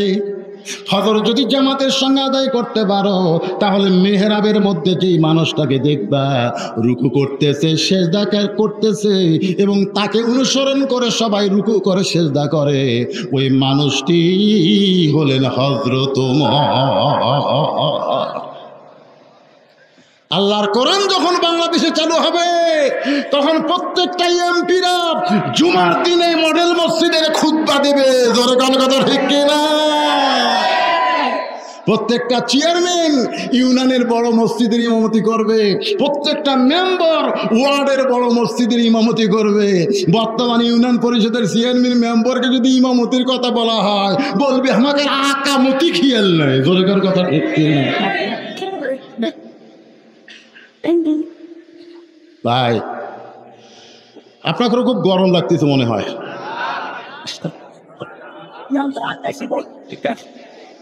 আর কিছুক্ষণ একটু চালায় কি করবেন? বিরক্ত হচ্ছেন? আল্লাহর কোরআন যখন চালু হবে তখন দেখবেন তিনি নেতা হবার পারবেন না।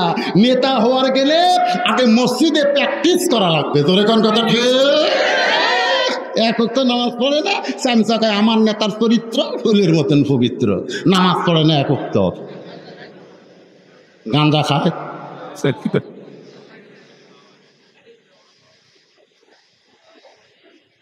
ওমর ফারুক বলে, রাখাল সত্যি যদি হযরত ওমরকে দেখতে চাও তাহলে ফজরের নামাজ সামনে কাতারে আদায় করে দেখবা, যে মানুষটা ইমামতি করতেছে ওই মানুষটি হলেন হযরত ওমর। রাখাল মুচকি মুচকি হাসে। ওমর ফারুক বলে, আবার হাসি কেন? বলে, হাসার কারণ হলো আমি বারান্দাত নামাজ পড়ি, আমি একজন রাখাল মসজিদের মধ্যে ঢোকার সাহস পাই না। মসজিদের মধ্যে নবীর দামি দামি সাহাবী, ওই দামি দামির মধ্যে আমি রাখাল কেমনে যাই? আমি বারান্দাত নামাজ পড়ি ভাই। ওমর ফারুক বললেন, বারান্দাত নামাজ পড়লে তুমি তো উমরকে দেখতে পাবা না, উমরকে দেখবার গেলে তোমাকে সামনে কাতার ধরা লাগবে। রাখাল বলতে, পাগল নাকি? আমি হলাম রাখাল, মসজিদের ভিতরে দামি দামি সাহাবী, ওই দামি দামির মধ্যে আমি রাখাল কেমনে যাই? উমর বলে, রাখাল রে, তুমি কম দামি আর ভিতরে দামি, এই কথা তোমারে কে বুঝাইছে? আল্লাহর কোরআন দেখো, কোরআন বলতেছে, ইন্না আকরামাকুম ইনদাল্লাহি আতকাকুম, সেই ব্যক্তি সবচাইতে দামি হয় যারা কলিজার মধ্যে আল্লাহর বেশি ভয়। দেখবার যদি চাও ফজর সামনে পড়া লাগবে। রাখাল বলতেছে, ঠিক আছে, আজকে ঈশান নামাজ পড়ার পরে আমি বাড়ি যাচ্ছি না। ওমর ফারুক বললেন, কেন? বলে, এশা পরে যদি বাড়ি যাই, ফজর যদি সামনে না পাই, এই জন্য নিয়ত করছি এশার থেকেই শুরু কর্ম ফজর সামনে কাতারে যাওয়ার। ওমর ফারুক বললেন, তুমি জানো ফজর থেকে জোহর, এশা থেকে ফজর, এই 2 ওয়াক্ত নামাজের লম্বা সময় তুমি জানো কি জন্যে? ফজর থেকে জোহর লম্বা সময় আল্লাহ দিছে, চাকরি বাকরি করবা, ব্যবসা বাণিজ্য করবা, খেতে খামারে কাজ কাম করে তোমার দেহের যে ক্ষয় হবে, এশা থেকে ফজর লম্বা সময় দেওয়ার কারণ হলো ওই সময় তুমি ঘুম পারবা, ওই ঘুমের কারণে আল্লাহ তোমার দেহের ক্ষয় পুরো করে দিবে। তাহলে এশা থেকে ফজর যদি সামনে ধরবার চাও, তোমার ঘুমের খবর কি? রাখাল বলতে, ঘুম যদি ধরে মসজিদের মধ্যে ঘুমাইয়া যাব। যেই বলছে মসজিদের মধ্যে ঘুমাবো, ওমর ফারুক চেহারা লাল করে বলতেছে, এই মসজিদের ঘুম পাড়ার দলিল দে। তুই যে মসজিদে ঘুম পারবি তার একটা দলিল টাকা লাগবে। ধরে কোন কথা ঠিক কিনা? মুসলমান দলিল ছাড়া কোনো কাম করবার পারে? ঘুম পাড়া তো দূরের কথা। সবাই জোহরের নামাজ পড়ে বাড়িতে গেছে, ওরা 3 জন 4 ফ্যান দিয়ে গল্প করতেছে। 3 জন কয় ফ্যান? 1-1 ঘন্টা হয় গল্প ছাড়ে না। 2 কান্দের ফেরেশতা কয়, আল্লাহ সবাই বাড়িতে গেল, কিন্তু এই 3টে তো বাড়িতে যায় না। এরা যে হারে গল্প করতেছে, মাথার ওপর 4টা ফ্যান ঘুরতেছে, কে রেজাল্ট কি? আল্লাহ বলতে, তোর কে কাম কি? ফেরেশতাকে, আমাদের কাম হলো লেখা। বলে, লেখ লেখ। তো ফেরেশতা বলে, আল্লাহ কি লেখো? আল্লাহ বলতেছে যে সবাই বাড়ি যাওয়ার পরে এরা যে 3 জন 4টা ফ্যান ঘুরাচ্ছে, এই ফ্যান ঘুরাতে যায় কারেন্টের যে বিল উঠছে, এই বিল যদি এরা পরিশোধ না করে তাহলে জান্নাতে যাবার পারতি না। কারণ মসজিদ আর বাপের জায়গা না যে ইচ্ছা মতো ফ্যান ঘুরাবি। জোরে কথা কন না কেন? ওমর ফারুক বলেন, রাখাল আজানের গুরুত্ব দিও। আল্লাহ রাসূল বলেছেন, আজান দেওয়ার সঙ্গে সঙ্গে যেই মুসল্লি মসজিদে পা দিবে তার আমল নামায় একটা উট কুরবানির সওয়াব হবে। আজানের গুরুত্ব দিও। এতদিন রাখাল নামাজ পড়েছে বারান্দায়, কিন্তু আজকে নামাজ পড়বে সামনে কাতারে। জোরে কোন কাতারে? আপনারা বলেন তো, সামনে কাতারে যারা নামাজ পড়ে তারা আজানের গুরুত্ব কম দেয় না বেশি দেয়?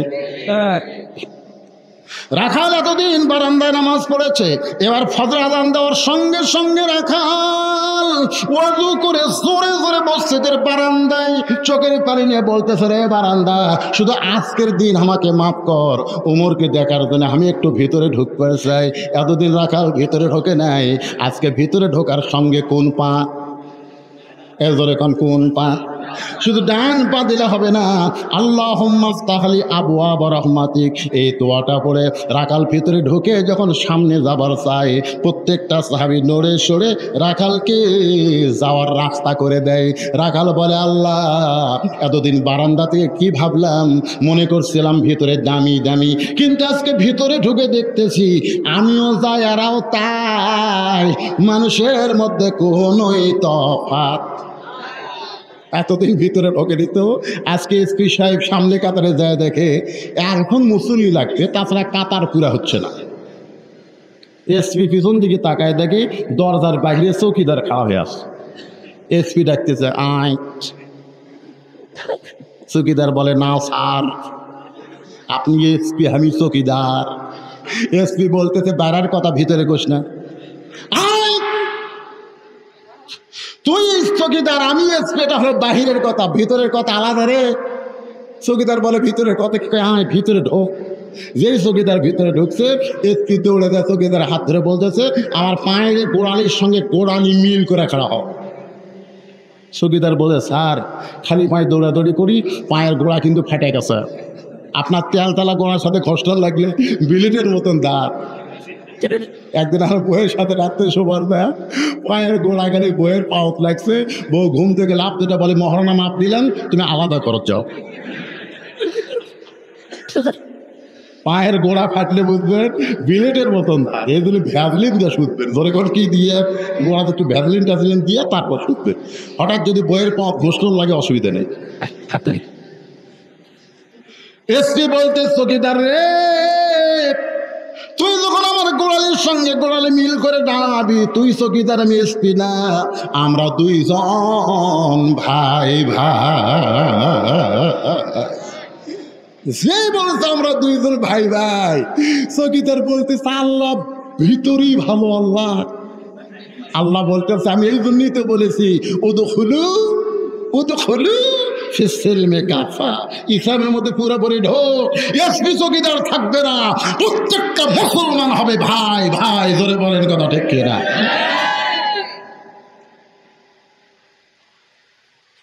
আমি নিজের চোখে দেখছি তিনজন মুসল্লি, একটা আওয়ামী লীগ, একটা বিএনপি আর একটা জামাত। আসরের নামাজের সময় আর তিনজন গাড়ি দেখতেছে, হুজুর আসতেছে না, হুজুর নেই। আমি ঢুকবার যা চিন্তা করলাম, আমি ঢুকলেই আমাকে ইমাম বানা দরকার নেই। আমি দরজার ফাঁক দিয়ে চিন্তা করি, দেখি নামাজের সময় এরা কি করে। একে নামাজের সময় যখন 2 মিনিট পার হয়ে গেল, তখন জামাতে ইসলামের ভাই বলতেছে কে রে ভাই, ইমাম যখন আসলেন আমরা কর্ম কি? আওয়ামী লীগের নেতা বলতেছে তুই জানিস না কি কর্ম? জামাত বলতেছে আপনি সরকারি দল, আপনি সামনে যান। আওয়ামী লীগটা কি কইলি, কোন নামাজ কয় রাকাত আমি সেটাই জানি না, আর আমি সামনে যাবো? জামাত ইসলাম বলতেছি বিএনপির ভাইকে, ভাইরে তাহলে আপনি যান। ও বলতেছে পাগলা, আমি আকামত পারি রে, ইমামত পারি। এখন বলতে তাহলে সামনে কে যাবি? আওয়ামী লীগ বলতেছে সময় নষ্ট করিস না, যা সামনে যা। এই ভাই আমি কিন্তু তুই জামাত, আমি আওয়ামী লীগ, ওই বিএনপি, ওটা বাইরের কথা রে, ভিতরের কথা। আমরা 3 ভাই একসঙ্গে জামাত করতে চাই, এই জন্য নামাজের বিল পাস করা লাগবে। সমস্ত মুসলমান যখন জামাতে নামাজ পড়বে, তখন আওয়ামী লীগ বিএনপি জাতীয় বাড়ি থাকবে না, সব মুসলমান ভাই ভাই হয়ে যাবে। জোরে জোরে কথা দেখবে না। ইয়া আইয়ুহাল্লাযীনা আমানু রকাউ ওয়াসজুদু ওয়া'বুদু রাব্বাকুম। হুকারের সঙ্গে লুকু করতেছে, আর জামাতও কাত হয়ে আছে, বিএনপিও কাত, আওয়ামী লীগও কাত, কে অপরজ কাত। রাখাল যাইতে যাইতে সামনে কাতারে ফজরের ফরজ নামাজের আগে 2 রাকাত সুন্নত নামাজ আছে। আল্লাহ রাসূল বলেছেন ফজরের পূর্বে 2 রাকাত সুন্নত যখন আদায় করবে, আসমান জমিনের যত ফাঁকা জায়গা আল্লাহ নেকি দিয়া পরিপূর্ণ করে দিবে। ফজরের ফরজ নামাজের পূর্বে কয় রাকাত?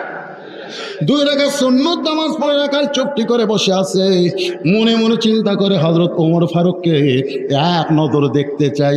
এই চিন্তায় যখন বসে, এমন সময় একজন সাহাবী মসজিদের মধ্যে ঢুকি মনে মনে চিন্তা করে আমার জায়গাতে এটা কে বসে আছে। যে সাহাবী মসজিদের মধ্যে ঢুকে মনে মনে চিন্তা করে আমার জায়গায় এটা কে বসেছে, ওই সাহাবীর নাম হলো ওসমান গনি। সাহাবীর নাম কি? বলতে যে রে আমার জায়গাতে রে কে রে? আচ্ছা মসজিদের মধ্যে কোনো জায়গা তো কারো দখল না, কিন্তু ওসমান গনি এমন বলার কারণ হলো আল্লাহ রাসূল বলেছেন আমি যখন ইমামতি করব, আমি নবী যখন ইমামতি করব, আমি বরাবর পিছনে যিনি দাঁড়াবেন তার নাম হলো আবু বকর। আমার আবু বকর যখন ইমামতি করবে, আবু বকর বরাবর পিছনে যিনি দাঁড়াবে তার নাম ওমর। ওমর যখন ইমামতি করবে, ওমর বরাবর পিছনে যিনি দাঁড়াবে তার নাম হলো ওসমান। ওসমান যখন ইমামতি করবে, ওসমান বরাবর পিছনে যিনি দাঁড়াবে তার নাম হলো আলী। আমার আলী যখন ইমামতি করবে, আলী বরাবর পিছনে। এই পিছনে বলার পরে নবী চুপ হয়ে গেলেন। সাহাবীরা বললেন হুজুর আলী যখন দাঁড়াবে আলী বরাবর পিছনে কে দাঁড়াবে? রাসূল বললেন মা ইয়ান্তিকু আনিল হাওয়া ইন হুয়া ইল্লা ওয়াহয়ু ইউহা, আমি নবী ততক্ষণ বলতে পারি যতক্ষণ আল্লাহ বলায়। এ আলী পর্যন্ত বলার হুকুম পাইছি, তারপরে বলার হুকুম নাই। এই পর্যন্ত হলো খোলাফায়ে রাশিদ। তাহলে ওমর ফারুক যখন ইমামতি করবে, ওমর ফারুক বরাবর যিনি দাঁড়াবে তার নাম কি? এজরে খান, তার নাম কি? কিন্তু আয়েশা থেকে জায়গা দখল।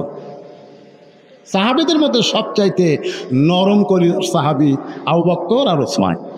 ওসমান মনে মনে চিন্তা করে এতে কে বসে আছে, দরকার নেই। পাশে তাকায় দেখে ফাঁকা জায়গা, ওই ফাঁকা জায়গার মধ্যে 2 রাকাত সুন্নতের নিয়ত করছে।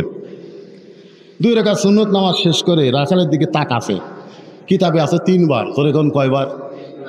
আমার জায়গায় বসে আছে এই লোকটা কে, একটু দেখা দরকার। দেখার মতোই ভালো করে তাকাইছে। একবার তাকাতেই রাখাল, 2 বার যে তাকাছে, 3 বার তাকাইতেই রাখাল মিয়া বারবার আমার দিকে কি দেখো মিয়া। ওসমান গুনি ভয়ে লাফতে উঠছে, কে রে আমি খেলে তাকাছি। দেখবেন মূর্খ লোকের দিকে যদি আপনারা তাকান ওই কিন্তু খেপে দেবে, দরকার কথা ঠিক কিনা। আমার দিকে সারা রাত আপনারা তাকা থাকেন, আমি খুশি হব একবারে। আমি কালো মানুষ হলেও কি হইরে তাকে তাকে আমার আওয়াজ শুনছে। আর একটা রিক্সাওয়ালা দিয়ে খালি তাকান, হুজুর কি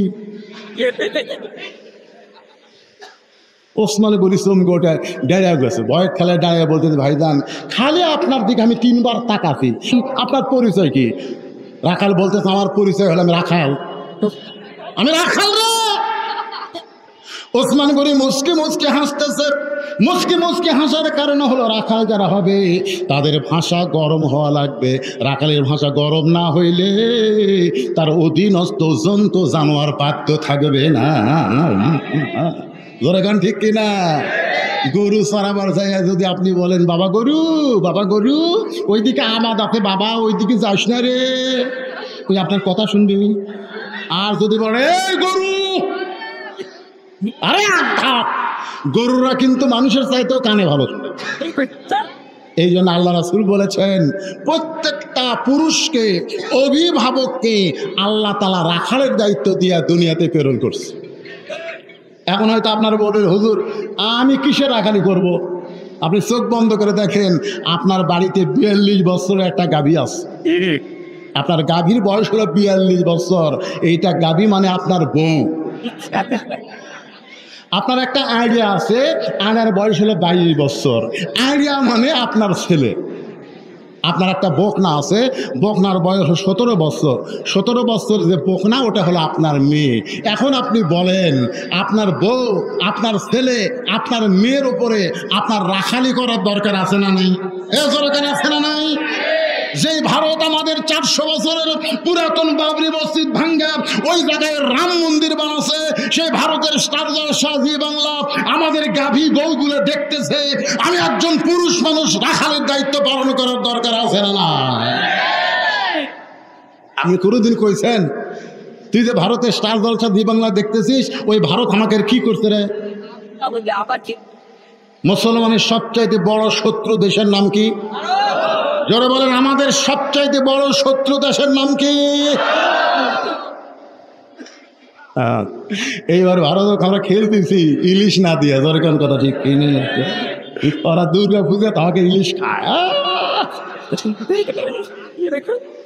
ডক্টর ইউনূস করছে দরকার হলে আমার বাংলার জনগণ ফিরি খাবি, তোরা পাবো না।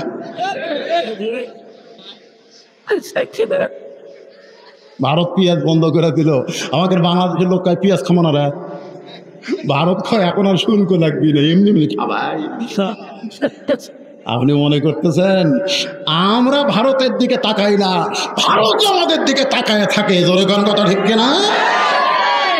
যদি কোরআনের সমাজ চলে আমেরিকা ভারত লাগবে না। আল্লাহ বলে আমার দিকে নজর দে, আমি তোর দিকে নজর দিব। দুনিয়ার কোন শক্তি মুসলমানের ধারে কাছে আসতে পারবে না।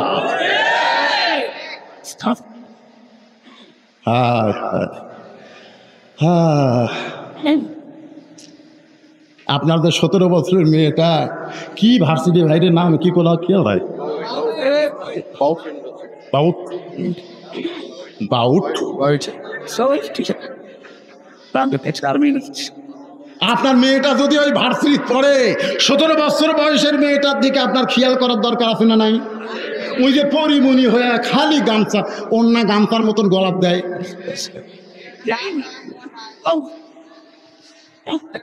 আপনার মেয়ের দিকে আপনি তাকান, মাত্র 9 বছরের ছোট্ট মেয়ে ফাতেমা নবী ঘরের মধ্যে ঢুকে দেখে হাতের মধ্যে 2টা ছুরি দিয়া মুচকি মুচকি হাসতেছে। এই দৃশ্য দেখার সাথে সাথে নবী ঘর থেকে বাইরে গেলেন। ফাতেমা চমকে গেল যে ঘরে আমার বাপ ঢুকে আমাকে মা বলে ডাকবে, আর সেই ঘরে পা দিয়ে বার হয়ে গেল। কারণ কি?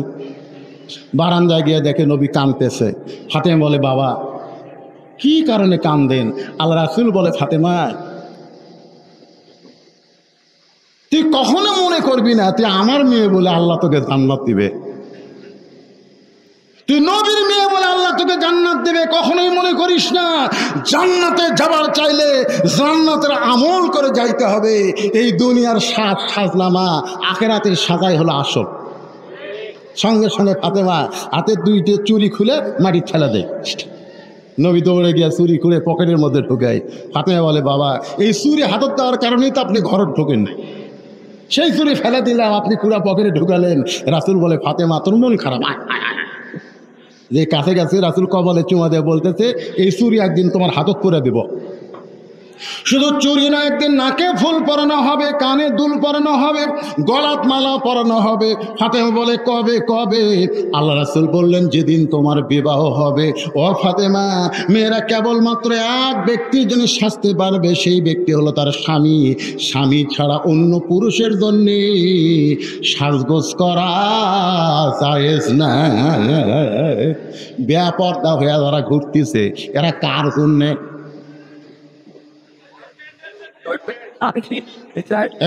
কার জন্যে? বেপরদা নারী যারা বিশ্ব বেহায়া তারা, বেপরদা নারী যারা ব্রয়লার মুরগি তারা, ব্রয়লার মুরগি তারা।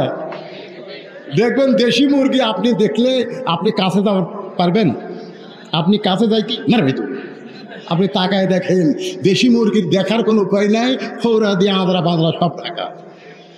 এই জন্য দেশি মুরগির গোস্ত বা সাপ ভাই আর ব্রয়লার মুরগি আপনি যদি কাছে যান তুই কি দৌড় মারবি? তুই দেখবেন ওটি ঘুরবি, ওটি ঘুরবি। আপনি তাকায় দেখেন আঁদরা পাতরা সব লাল বার করে চলছে। এই জন্য বেপরদা নারী যারা, ব্রয়লার মুরগি তারা। একটু বলেন আমার সাথে, বেপরদা নারী যারা, বেপরদা নারী যারা, শিলা কলা তারা। একই ঘাউড়ের কলা, আমাদের এলাকায় ঘাউড় কয়, এক গামলায় চোচাওয়ালা এক গামলায় শিলা।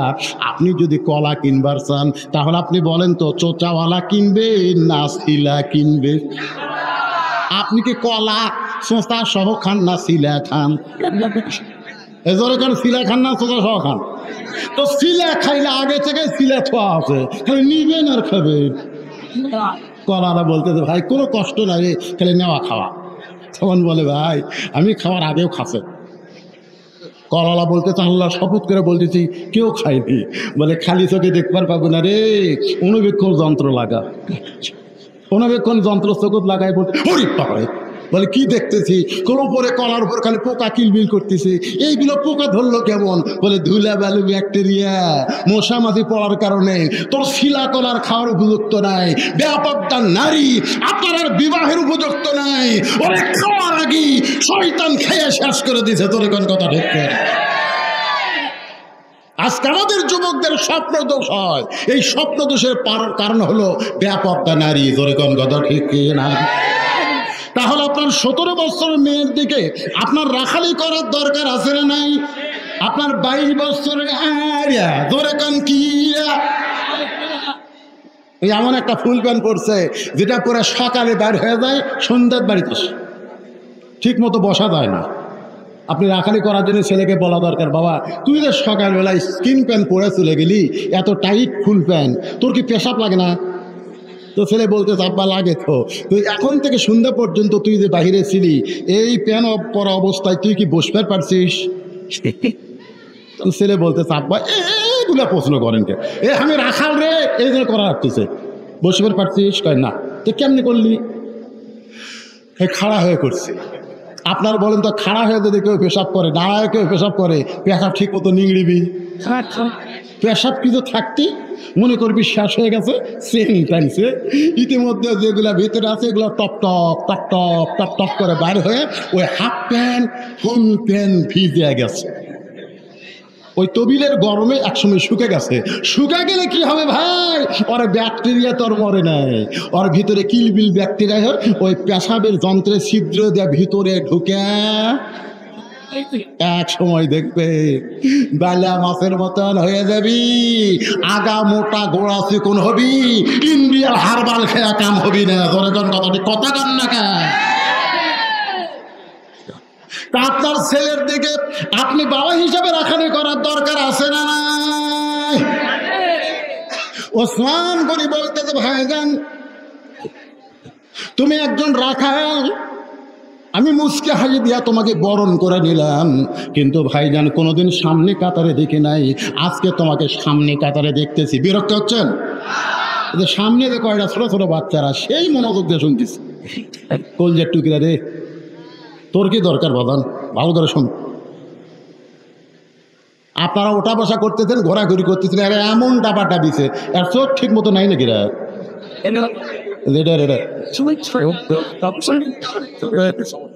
আছে আছে একটু সমস্যা আছে। কেন আমার দেখতে পাচ্ছিস?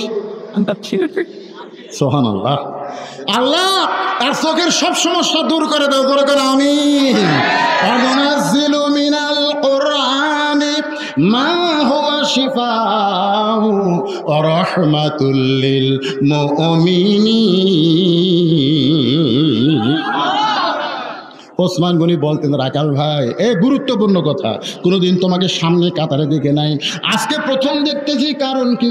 রাখাল বলতেছে সামনে কাতারে আসার কারণ হলো দেখার জন্যে। হ্যাঁ, বারান্দার নামাজ পড়ে দেখবার পাই না, আজকে সামনে কাতারে আছি দেখবার। ওসমান গনি বলতেছে দেখা হবি? রাখাল বলতেছে পাগল নাকি, দেখার জন্যই তো সামনে কাতার আসছি রে। ওসমান গনি বলে ভাইজান আজ কয়েক বছর হলে আমি সামনে কাতারে নামাজ পড়তেছি, এখনো দেখা হয়নি। রাখাল বলতেছে কি কন, আপনার চোখ ঠিক আছে? ওসমান গনি বলতে তো ভাইরে চোখের খবর জানি না, তবে দেখা হয় নাই।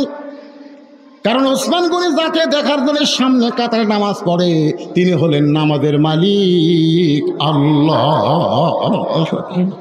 আল্লাহ রাসূল বলেছেন আনতা আবুদুল্লাহ কান্নাকা তারাহু ফাইল্লাম তাকুন তারাহু ফাইন্নাহু ইয়ারাকা।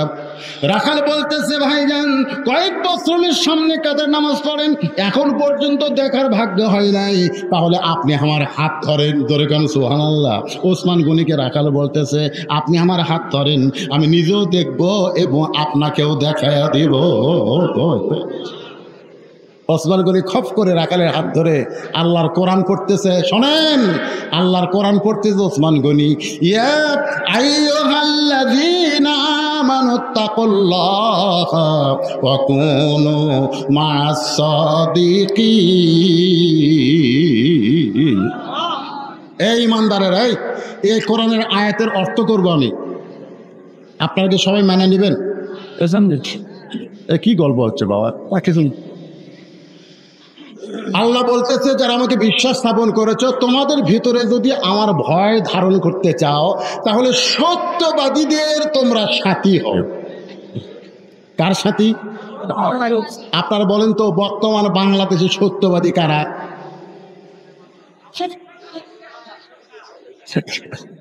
না না না না, আমি কোরআনের মাহফিলে ঠাট্টা করার জন্য বলতেছি না।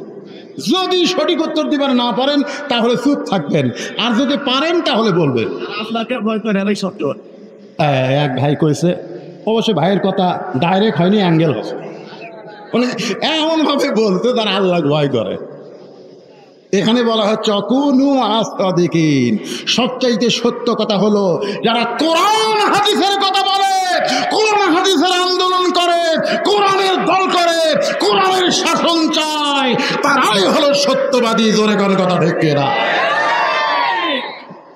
তাহলে আগামীতে যদি কোরআনের পক্ষ থেকে আপনাদের ডাকা হয়, কারা কারা এই কোরআনের পক্ষে আসবেন? দুই হাত তুলে আমরা আল্লাহকে একটু দেখান। লিল্লাহি তাকবীর। আল্লাহ হাত টান টান করেন। আল্লাহ এই হাতগুলো কবুল করেন। জোরে কোন আমিন। এখন হাতগুলো নামান ভাই।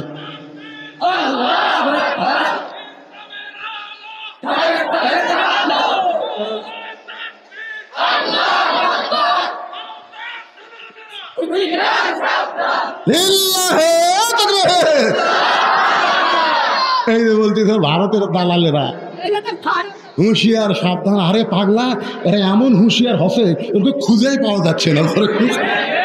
তুমি আবার হুঁশিয়ারের কথা বলতে যা, তার আমরা ওকে খুঁজতে ফিরে ভাই পাওয়া যাচ্ছে না রে।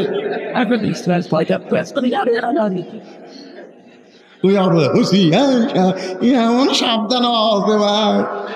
আমার এলাকায় যারা আওয়ামী লীগ করে, আওয়ামী লীগ যারা করতো সিনা টান করে ঘুরতো, এখন এরা মুখই খুলতেছে না।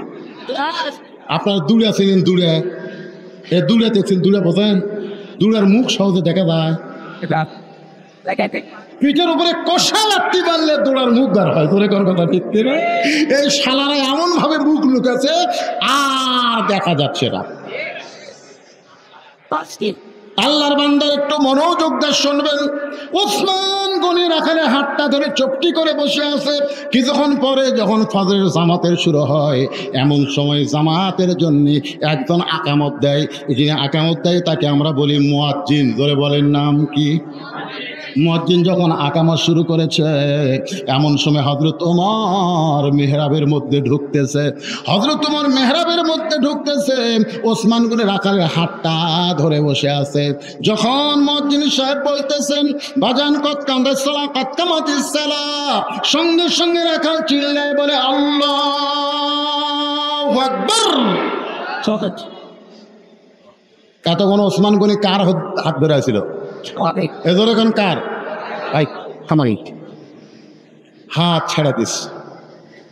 হাত ছেড়ে দিয়ে বলতেছে ইমাম সাহেব যখন ভুল করে তখন মানুষ আল্লাহ আকবার ইয়া দেয়, লোকমা দেয়। এখন পর্যন্ত আকামতি শেষ হয় নাই, কেবল কত কামাতি সালা কইছে। আর তুমি আল্লাহ আকবার করলে তার মানে? রাখাল বলতেছে এই জন্যই তুই কানারে, তুই প্রত্যেক দিন সামনে কাতার আসিস, দেখতে পারিস না, এই জন্যই তুমি কানা, এই জন্যই তুমি কানা। এই কথা যখন বারবার বলতেছে, এমন সময় দ্বিতীয় কাতারের একজন সাহাবী দৌড়ে এসে রাখালের হাতটা হেঁচকা টান দে বলে পাগল, তুই যারে কানা কানা বলতেছিস এই মহামানবকে তুই চিনিস? রাখাল চোখের পানি বের করে বলে ভাই আমি বারান্দায় নামাজ পড়ি, আমি ভিতরের কাউরে চিনি না। সাহাবী চিৎকার বলে পাগল রে, এতক্ষণ যেই মহামানবটা তোর হাতটা ধরে বসেছিল ওই মানুষটা দুনিয়ার সাধারণ কোনো মানুষ না, ওই মানুষটা হলো আল্লাহর নবীর ডবল জামাই ওসমান গনি। রাখাল ছোট বাচ্চার মতো কান্দের বলে এই জন্য আমি বারান্দায় নামাজ পড়ি, আমি ভিতরে নামাজ পড়ার সাহস পাই না, কারণ ভিতরে নবীর দামি দামি সাহাবী, ওই দামি দামি সাহাবীর মধ্যে আমি রাখাল কেমনে দাঁড়াই। কিন্তু এই পথিক ওমর ফারুকের দিকে আঙ্গুল তুলে বলতেছে ওই পথিক আমার সর্বনাশ করছে, ওই পথিক আমারে কইছে ওমরকে যদি দেখবার চাও তাহলে বারান্দায় নামাজ পড়লে হবে না, তোমাকে সামনে কাতারে নামাজ পড়া লাগবে। শুধুমাত্র হযরত ওমরকে দেখার জন্য বারান্দা বাদ আজকে সামনে কাতারে আইছি ভাই, কিন্তু সামনে কাতারে আইসা যদি প্রতীককে মেহরাবের মধ্যে দেখতে পাই, এখন তোমরাই বলো আল্লাহু আকবার ছাড়া তো আমার উপায় নাই, আমি আল্লাহু আকবারের তাকবীর দিয়া ওই প্রতীককে মেহরাব থেকে সরায় দিব, ওই জায়গায় হযরত ওমরকে আমি এক নজর দেখতে চাই। ওসমান কান্দের বলে রাখা তুমি যারে পথিক পথিক বলতেছ তিনি হলেন হযরত ওমর। তুমি যারা পথিক পথিক বলতেছো তিনি হলেন হযরত ওমর।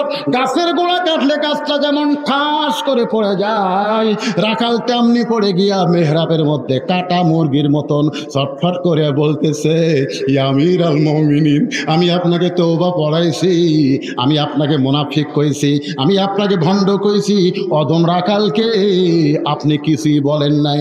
সমস্ত সাহাবীরা চমকে গেল, পাগল কয় কি, কারে তওবা পড়াইছে, কারে মুনাফিক কইছে, কারে ভণ্ড কইছে। সবাই যখন তাকে আছে রাখালের দিকে, এমন সময় হযরত ওমর এক টানে রাখালকে বুকের মধ্যে নিয়ে রাখালের কপালে একটা চুমা খায়। সমস্ত সাহাবীরা বলতেছে, ইয়া আমিরুল মুমিনিন, যেই বেটা আপনাকে তওবা পড়ানোর কথা বলতেছে, মুনাফিকের কথা বলতেছে, ভণ্ডের কথা বলতেছে, আপনি তাকে বুকের মধ্যে নিয়ে কপালে চুমা দিলেন। ওমর ফারুক বললেন, সাহাবীরা রে, আর কপালে চুমা দেওয়ার কারণ হলো ও মানুষ না, ও বাস্তবে আল্লাহর কোরআন। আজকে যারা এই কোরআনের মাহফিলে বসেছেন, আপনারা বলেন, যারা কষ্ট করে মেহনত করে এই কঠিন গরমের মধ্যে এই কোরআনের জান্নাতের বাগান লাগাইছে, তারা কামটা কি ভালো করছে না ভুল করছে? কারা কারা ভালো, দুই হাত তোলা আল্লাহর একটু দেখান তো দেখি। লিল্লাহু আকবার। ভাইজান, এই হাফেজি মাদ্রাসার জন্যে শোনেন, হাত নন, একটা টাকা আদায় হবে না। আপনারা মনে করবেন যে মাদ্রাসার নাম দিয়ে মাহফিল আদায় করবে না। এনারা এমন যোগ্য সন্তান, তাদের বাপের নামে কোটি টাকার উপর খরচ করে মাদ্রাসা নির্মাণ করছে, আরও কোটি কোটি টাকা খরচ হলেও তাদের কোনো আপত্তি নাই। কিন্তু যারা এই কোরআনের মাহফিল করেছে, শুধুমাত্র কোরআনের মাহফিলের জন্যে আপনাদের কাছে 5 মিনিটের জন্য একটু ব্যাগ যাবে, রুমাল যাবে। এই কোরআনের মাহফিলের জন্য 10, 20, 50, 100 টাকা যারা পারবেন আল্লাহর রাস্তে দান করবেন। এখন টাকা দেওয়ার ভয়ে কেউ যদি উঠে চলে যান, আল্লাহ বলে যা, মাঝ রাস্তায় যায় তোর প্যারালাইসিস হতে পারে। জনগণ কথা ঠিক কিনা? যেরকম বসেছিলেন ঘন্টার পর ঘন্টা কোরআনের গরমের মধ্যে জান্নাতের বাগান, ঠিক এই জান্নাতের বাগানকে সামনে বছর আবার সুন্দরভাবে লাগানোর জন্যে 10, 20, 50, 100 টাকা করে দিতে রাজি আছেন? কারা কারা দিবেন আল্লাহকে একটু হাত দেখেন তো দেখি, যারা দিবেন। কোন এলাকায় হাত তুলে দেখেন তো। 10 টাকা 20 টাকা দিয়ে পারবেন না? টান টান করে হাত তোলেন। আচ্ছা, হাত নামান। কারা কারা 1 টাকাও দিবেন না হাত তোলেন তো দেখি। তার মানে সবাই দিবে। এক রুমাল নিয়ে গেলে হবে? এক রুমালের খাওয়া আছে। এই পিছন দিকে কারা আছেন?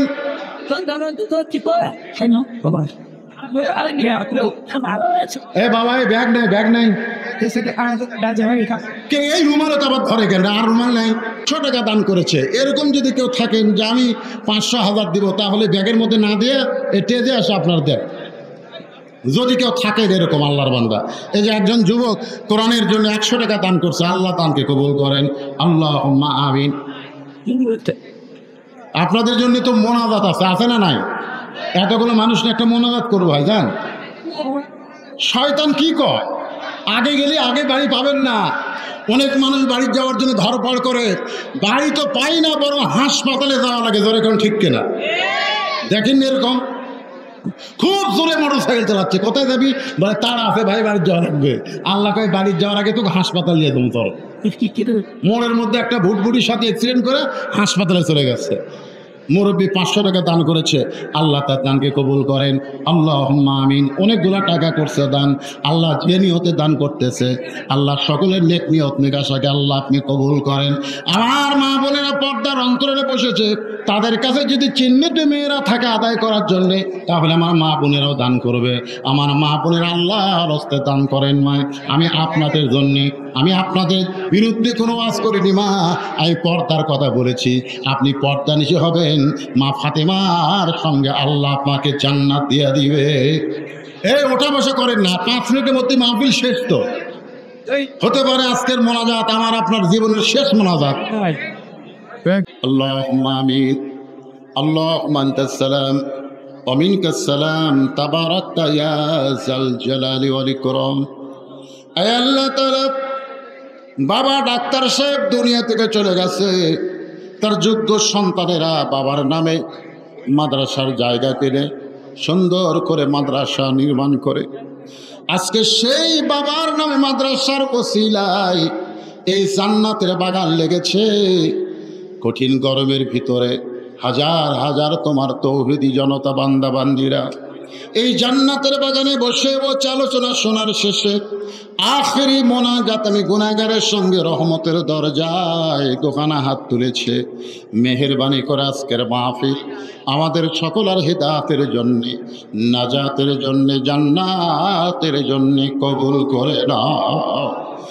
এই মাহফিলের শুরু থেকে শেষ পর্যন্ত যত আলোচনা হয়েছে আল্লাহ, এর মধ্যে যদি ত্রুটি হয়, ভুল হয়, মাফ করে দাও। এর যা হাদিয়া মঞ্জুর করো সোনার মদিনায় নবী পাকের রওজা মুবারকে আল্লাহ কবুল করে নাও।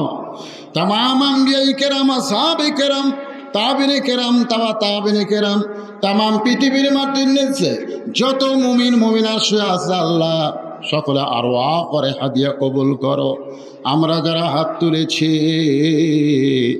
আমাদের জনম দুঃখনী মা বাবা যাদের কবরে চলে গেছে আল্লাহ মেহেরবানি করে মা বাবার কবরকে জান্নাতের টুকরা বানিয়ে দাও। আমাদের দাদা দাদি নানা নানি আত্মীয় স্বজন কবরে গেছে আল্লাহ কবরবাসীদের মাফ করে দাও। আল্লাহ আপনার মা জীবিত আছে? মা জীবিত রয়েছে কিন্তু বাবার নামে মাদ্রাসা করেছে আল্লাহ বাবার কবরকে জান্নাতের টুকরা বানাও। মাকে হায়াতে তাইবা সাফা কুল্লিয়া দান করো। আয় আল্লাহ তাআলা আমাদের মধ্যে যারা অসুস্থ আছে আল্লাহ সুস্থতার নিয়ামত দান করো। গোটা বিশ্বের মুসলমানের উপরে রহমত বরকত খুলে দাও আল্লাহ। বাংলাদেশে শুধু আমরা কোরআনের আলোচনা শুনবো না, বাস্তবে আল্লাহর কোরআনকে যেন দেখতে পাই তৌফিক দিয়ে দাও আল্লাহ। অত্র এলাকার উপরে রহমত বরকতের দরজা খুলে দাও আল্লাহ। কে কোন নিয়ত করে হাত তুলেছে আল্লাহ সকলের নিয়ত নেক আশাকে আল্লাহ তুমি কবুল করো। আমি গুনাহগার বলে দোয়া ফিরাই দিও না আল্লাহ। যার দুই কানাত পছন্দ করো সেই দুই হাতের ওসিলায় আমাদের দোয়াকে কবুল করো। আমার মা বোনদেরকে কবুল করো আল্লাহ। পর্দানিকে কবুল করো, আবিদা সালেহা কবুল করো, ফাতেমার চরিত্র দান করে দাও আল্লাহ। আল্লাহ আমাদের বাংলাদেশে আর কোনো স্বৈরাচারে যেন ক্ষমতায় না আসে আল্লাহ। আল্লাহ তুমি আমাদের উপরে খাস রহমত করো আল্লাহ। গোটা বিশ্বের মুসলমানকে তুমি কবুল করো আল্লাহ। আল্লাহ কত মানুষের জানাজার নামাজ আমরা পড়েছি, এই দুই হাত দিয়ে কত কবরে মাটি দিয়েছি। আমরা যেদিন মরে যাব ইমানের সাথে ইজ্জতের সাথে মুসলমান হিসাবে আল্লাহ কবুল করো। আজকের মাহফিলের সম্মানিত সভাপতিকে আল্লাহ তুমি কবুল করো, প্রধান অতিথিকে কবুল করো আল্লাহ। যার সার্বিক তত্ত্বাবধানে আজকের এই মাহফিল হয়েছে আল্লাহ তাকে তুমি কবুল করো। সুবহান রাব্বিকা রাব্বিল ইজ্জাতি আম্মা ইয়াসিফুন ওয়া সালামুন আলাল মুরসালিন আলহামদুলিল্লাহি রাব্বিল আলামিন।